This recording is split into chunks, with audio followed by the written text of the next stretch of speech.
فاطمہ جناح کی تدفین کے بعد مختلف حلقوں نے کہنا شروع کیا کہ ان کی وفات طبعی نہیں تھی بلکہ انہیں قتل کیا گیا تھا۔ شاکر حسین شاکر نے اپنی کتاب مادر ملت محترمہ فاطمہ جناح میں لکھا کہ فاطمہ جناح کی وفات کے بعد نور الصبح بیگم نے لیڈی ہدایت اللہ کے حوالے سے بتایا کہ لیڈی ہدایت اللہ اور فاطمہ جناح کی بھانجی نے جب کمرے کا تالا توڑا تو انہوں نے دیکھا کہ ان کے ڈریسنگ روم کا دروازہ کھلا ہوا تھا جو وہ ہمیشہ بند کر کے سویا کرتی تھی۔ وہاں سے جو دروازہ گیلری میں جاتا تھا وہ بھی کھلا ہوا تھا۔ اس میں جو جھانکا تو فاطمہ جناح پلنگ کے اوپر ترچھی پڑی ہوئی تھیں اور ان کا ایک ہاتھ گلے کے پاس تھا۔ نور الصبح بیگم نے لکھا کہ کچھ عرصے کے بعد میں لیڈی ہدایت اللہ سے پھر ملی اور ان سے کہا کہ سنا ہے کہ محترمہ فاطمہ جناح کے گلے میں نشان تھے۔ دیکھیے اب تو ایوب خان کی حکومت بھی نہیں ہے، اب تو آپ مجھے بتا دیجئے کہ آیا محترمہ فاطمہ جناح کے گلے پر نشان تھے؟ تو لیڈی ہدایت اللہ نے اس بات سے انکار نہیں کیا کہ ان کے گلے پر نشان نہیں تھے، کیونکہ لیڈی ہدایت اللہ نے ہی محترمہ کو وفات کے بعد سب سے پہلے دیکھا تھا۔ شاکر حسین شاکر کے مطابق مادر ملت کی موت کے متعلق 1971 میں کچھ انکشافات منظر عام پر آئے۔ یہ انکشافات محترمہ کی تجہیز و تکفین کرنے والی جماعت کے سربراہ 67 سالہ حاجی کلو اور 3 عمر رسیدہ غسالوں نے کیے۔ بقول ہدایت اللہ عرف حاجی کلو، مجھے محترمہ فاطمہ جناح کے انتقال کی خبر خواجہ شیعہ اثنا عشری جماعت کے ایک شخص نے آ کر دی۔ میں اس کے بعد جماعت کے دفتر گیا جہاں مسلم چانڈیوں نے مجھے تجہیز و تکفین کی تیاری کی ہدایت کی۔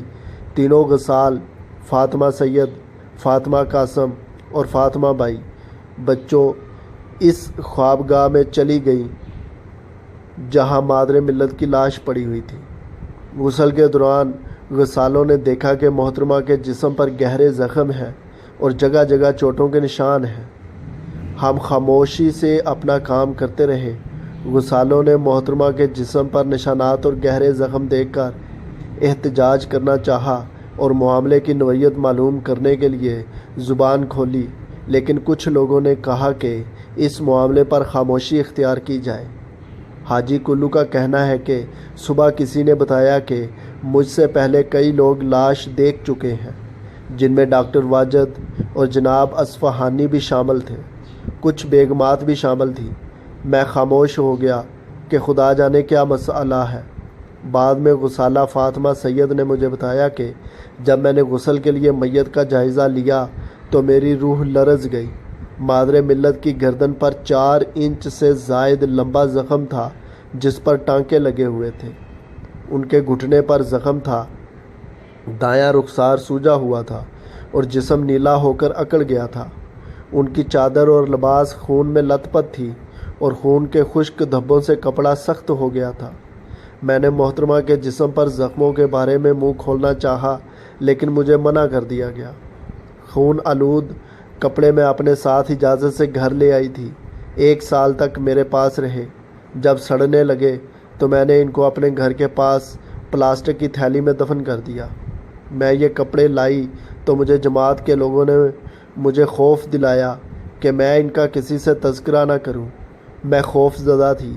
میرا ضمیر بار بار مجھے مجبور کر رہا تھا کہ میں وہ سب کچھ بتا دوں جو میں جانتی ہوں۔ ایک اور غسالہ فاطمہ بائی بچوں نے محترمہ فاطمہ کے جسم پر زخموں کی تصدیق کرتے ہوئے کہا کہ محترمہ کے پیٹ میں ایک بار باریک سوراخ تھا جس سے متعفن پانی بہہ رہا تھا۔ ان کے جسم پر جگہ جگہ چوٹ کے نیل پڑے ہوئے تھے۔ ایسا معلوم ہوتا تھا کہ جیسے انہیں کسی نے زد و کوب کیا ہو۔ تیسری غسالہ فاطمہ قاسم نے بھی انہی تفصیلات کی تصدیق کی۔ ان شہادتوں سے یہی قیاس آرائی کی جا سکتی ہے کہ جب محترمہ شادی کی تقریب میں گئی ہوں گی تو کوئی ڈاکو پہلے سے کمرے میں داخل ہو چکا ہوگا اور ان کے واپس کمرے میں آنے کے بعد چھپ گیا ہوگا۔ جب وہ سو گئی ہوں گی تو نامعلوم شخص نے قیمتی زیورات حاصل کرنے کے لیے ان پر حملہ کر دیا ہوگا، کیونکہ محترمہ کو زیورات کا بہت شوق تھا اور قیمتی زیورات ان کے پاس موجود تھے۔ اس کے ساتھ یہ شبہ بھی بعید از قیاس نہیں کہ چونکہ وہ غسیلی عادت کی مالکہ تھیں اور گھریلو ملازمین ان سے ڈرتے تھے، انہیں اگر کسی ملازم کی دیانتداری مشکوک نظر آتی تو تحقیقات کراتی تھی اور نکال دیتی تھی۔ شاید کسی ملازم نے کسی رنجش کا بدلہ لینے کے لیے یہ حرکت کی ہو، کیونکہ گھریلو حالات سے نجی ملازم بھی واقفیت رکھتے تھے۔